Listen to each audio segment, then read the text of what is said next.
In its darkest hour, they helped hold the country together.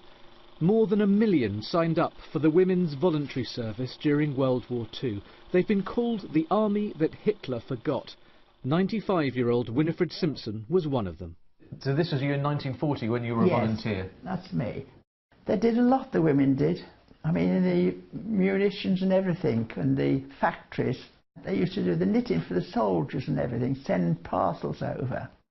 Winifred cooked and provided support for exhausted, often traumatised air raid wardens following devastating attacks on Coventry.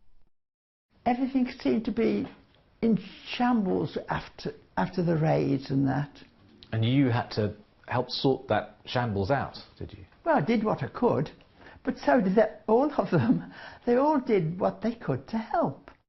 Most of the work of the volunteers was never documented, or so historians thought, until they discovered this.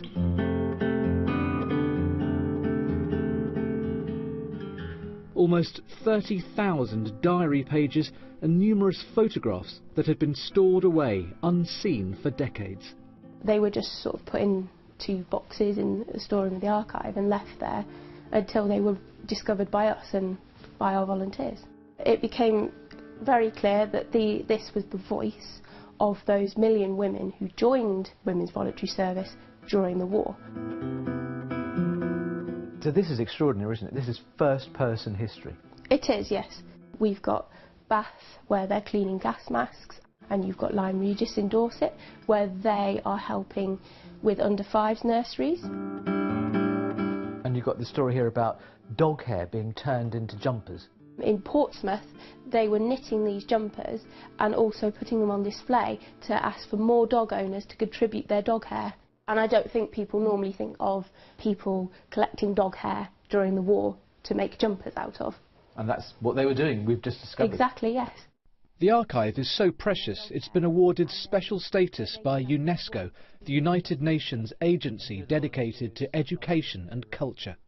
So its historical importance is now ranked alongside the Doomsday Book and the death warrant of King Charles I. But how can historians make it accessible? For months, the Royal Voluntary Service, as it's now known, has been trying to raise the £25,000 needed to digitise it. The target's just been reached. The task, which will take years, has just begun. We want to get them online, we want to get people reading them, just to pass on this story of 1 million women. Page by page, that story